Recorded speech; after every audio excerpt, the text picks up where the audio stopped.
ભાગ્યશાળી બીજો કોણ હોઈ શકે? ઉદ્ધવજી, મને ભગવાનનો સંદેશો સંભળાવો. ઉદ્ધવ કહે, કાકા, ભગવાનનો સંદેશો સાંભળવા ગંગાના કિનારે જવું પડે છે. ભગવાનનો સંદેશો સાંભળવા ગંગાના કિનારે જવું પડે, પણ તમે ગંગાના કિનારે ન જઈ શકો તો કાંઈ નહીં, પણ આ ભાગવત રૂપી ગંગા અહીંયા વહી રહી છે, ત્યાં જરૂર ભગવાનનો સંદેશો સાંભળવા જવું આવવું. મૈત્રી ઋષિના આશ્રમે ભગવાને સ્વયં મૈત્રી ઋષિને ભલામણ કરી કે મારા વિદુર કાકા આવે તો તેને જ્ઞાનનો સંદેશો સંભળાવજો. ત્યાર પછી મૈત્રી ઋષિએ વિદુરજીને 24 અવતારની કથા બતાવી. એ 24 અવતાર આગળ આપણે કાલે સાંભળ્યા, અને હવે હું તમને આમાંના એક અવતારની કથા વિસ્તારથી કહું છું. તમે સાવધાન થઈને સાંભળો. એક વખત સંધ્યાનો સમય હતો. સંધ્યા સમયે આશ્રમમાં કામ પ્રવેશ થયો, અને સંધ્યાના સમયે કશ્યપ ઋષિના ધર્મપત્ની દિતિ એક દિવસ સાયંકાળે શણગાર સજી કશ્યપ ઋષિ પાસે આવ્યા. કશ્યપ કહે છે, દેવી, આ સાયંકાળનો સમય છે, મન સંયમમાં રાખો. સંસારમાં દેવી. ત્યારે દેવી માન્યા નહીં. સંધ્યાનો કાળનું અપમાન થયું, તેનો દોષ લાગ્યો, અને એમના ઉદરમાં જે બાળક આવ્યો તે બાળક અસુર હતો.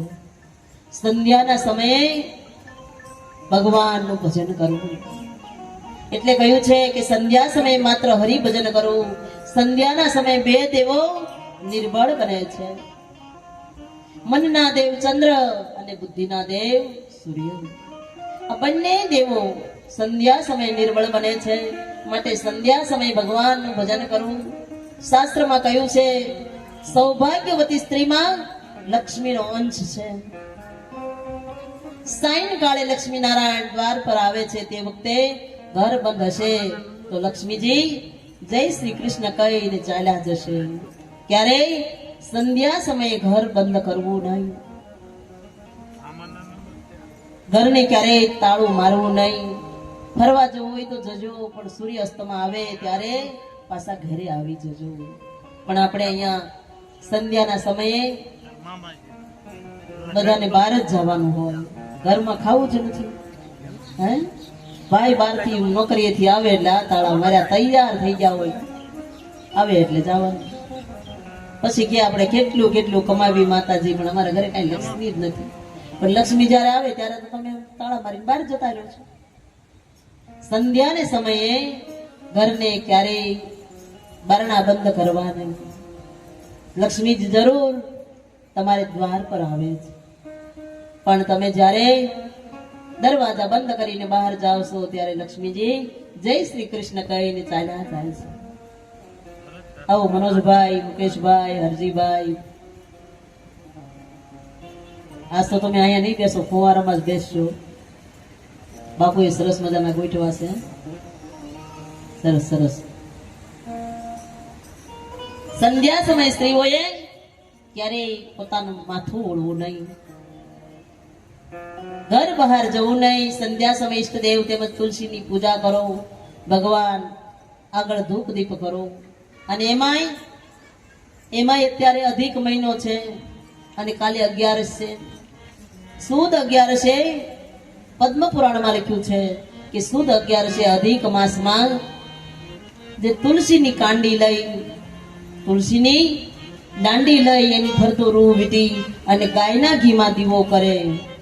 સુદ 11 થી વદ 11 સુધી તો એના ઘરે ક્યારેય લક્ષ્મી ખૂટતી નથી. લક્ષ્મી ક્યારેય એના ઘરે બંધ થતી નથી આવતી, એનો પ્રવાહ ચાલુ જ રહે છે. આવું પદ્મ પુરાણમાં કહ્યું છે. અને કાલે 11 છે, એટલે દરેક બેનું આખું ભાગવત મોઢે ન રાખો તો કાંઈ નહીં, પણ કોક શબ્દ મગજમાં લેજો તો તમારું જીવન આખું બદલાઈ જશે. બ્રહ્માજીએ સૃષ્ટિની રચના કરી,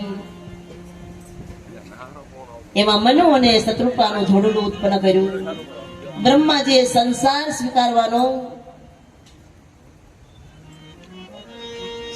સ્વીકારવાનું કહ્યું. સનત કુમારો નારદજીએ કોઈએ સંસાર સ્વીકાર્યો નહીં, પણ મનુ મહારાજ અને રાણી શત્રુપાએ જગતના કલ્યાણ માટે સંસાર શીખવાડ્યો છે. એમને ત્યાં 3 દીકરીઓ થઈ, દેહૂતિ, આકૃતિ અને પ્રસૂતિ. અને 2 દીકરા થયા, ઉતાનપાદ અને પ્રિયવંત. આ 2 દીકરા થયા અને એમાં દેવહૂતિનું લગ્ન કરદમ ઋષિ સાથે થયું. કરદમ ઋષિને બ્રહ્માએ કહ્યું, તમે સંસાર સ્વીકારો.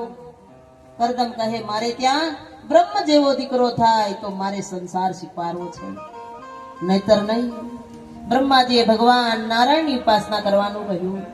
કરદમ ઋષિએ ભગવાન નારાયણની ઉપાસના કરી. ભગવાન નારાયણ પ્રસન્ન થયા અને કહે, માગો માગો, શું આપું ઋષિવર? ત્યારે ભારત વર્ષનો સાધુ એમ કહે છે કે ખરેખર પ્રભુ, જો તમે આપવા ઈચ્છતા હો તો હું એટલું જ માંગુ છું કે મને સારી સ્ત્રી આપો. કરદમ ઋષિએ સારી સ્ત્રીની માંગણી કરી છે કે મને સારી સ્ત્રી આપો. ધરા બિન ધાન ન નીપજે અને કુળ બિન મારું ન હોય. ધરા બિન ધાન ન નીપજે, કુળ બિન મારું ન હોય. જેસલ જખરો નીપજે, જેની માં ઓથલ પદમણી હોય. સારી માં વિના સારું સંતાન ન મળે વાલા. બજારમાં પાણીપુરી ખાતા ખાતા કહીએ કે અમારે ત્યાં શિવાજી જેવા દીકરા થાય, ક્યારેય ન થાય. શિવાજી જેવા દીકરા કરવા હોય તો ભાગવતનું ક્યારેક ક્યારેક વાંચન કરો, ગ્રંથોનું, રામાયણનું, શિવ પુરાણનું, સારા સારા ગ્રંથો વાંચો, સારા સારા દ્રશ્યો જુઓ, સારો સારો સત્સંગ સાંભળો, તો ધ્રુવ અને પ્રહલાદ જેવા દીકરા. आप मांगे ये किसान में जिजा बन लिया जबान रे, जिजा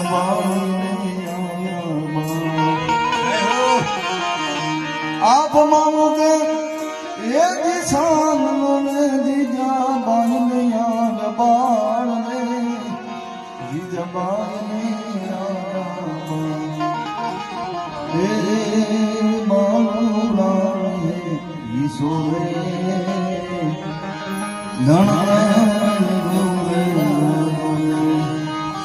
શિવાજી ને નીંદરું આવે, એ માતાની જબાઈ ઝુલાવે. સારા સંતાનની ઈચ્છા રાખતા હોય એને સારા સારા ગ્રંથોનું વાંચન કરવું, જેની તમામ અસર એ બાળક પર પડશે. એટલે કરદમ ઋષિએ કહ્યું કે મને સારી સ્ત્રી આપો. ભગવાને કહ્યું, તથાસ્તુ. આજથી 3જા દિવસે મનુ અને શત્રુપા એની દીકરીને લઈને આવે છે.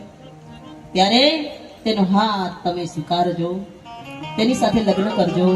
પણ તમે જે તપસ્યા કરી એનાથી હું પ્રભાવિત થયો છું, અને હું બીજું શું કહું? હું બીજું કહું છું કે તમારા બેયના દાંપત્ય જીવનમાં હું તમારે ત્યાં દીકરો બનીને આવીશ. આટલું કહી ભગવાન અંતર ધ્યાન થઈ ગયા. 3જા દિવસે મનુ અને રાણી શત્રુપા આવે છે. તેમણે પોતાની દીકરીનો હાથ કરદમ ઋષિના હાથમાં આપવાની વાત કરી. પણ કરદમે કહ્યું, તો મારી દીકરીને પૂછી જો, મારી એક શરત છે કે મારા સંસારમાં એક દીકરો થશે એટલે હું સંસાર છોડી દઈશ. પછી ના કહેતા કે ઘર ચલાવવાની તેવડ નહોતી તો ઘર માંડ્યું શું કામ. પણ કરદમ ઋષિની વાત દેવહૂતિને બહુ ગમી છે. આવો ઋષિ પતિ તરીકે મળતો હોય તો ભલે સંસાર છોડી દે, તો પણ મારે એને પતિ તરીકે સ્વીકારવા છે. અને તે વખતે કરદમ અને દેવહૂતિનું લગ્ન થયું. દાઈજામાં ખૂબ આપ્યું, સાથે સાથે સંસ્કાર રૂપી કર્યાવર આપ્યા છે. મારે આપ સૌ માતા પિતાઓને એટલું કહેવું છે કે તમારી દીકરીઓને દાયજામાં એટલું બધું આપજો, એટલું બધું આપજો, પણ સાથે સાથે સંસ્કાર રૂપી ધન આપવાનું ભૂલી ન જતા. નહીતર આપેલું ધન તમારી કોઈ કિંમત નહીં કરે. દીકરીઓને સંસ્કાર આપજો. સંસ્કાર રૂપી દાયજો આપી મનુ મહારાજ ને રાણી શત્રુપા નીકળી જાય છે. ત્યારબાદ સમય વ્યતીત થયો. તેમણે તેના પતિને ખૂબ સેવા કરી, દાંપત્ય જીવનમાં કરદમ અને દેવહૂતિને 9 કન્યા થઈ. આ 9 કન્યા આધ્યાત્મિક અર્થમાં નવદા ભક્તિ છે. જ્યાં નવદા ભક્તિ હોય ત્યાં ભગવાન આવે જ, એમાં સંશય નથી. 9 કન્યા પછી એને ત્યાં એક દીકરો થયો. ભગવાનનો અંશ અવતાર કપિલ નારાયણનું પ્રાગટ્ય થયું. બોલીએ કપિલ ભગવાન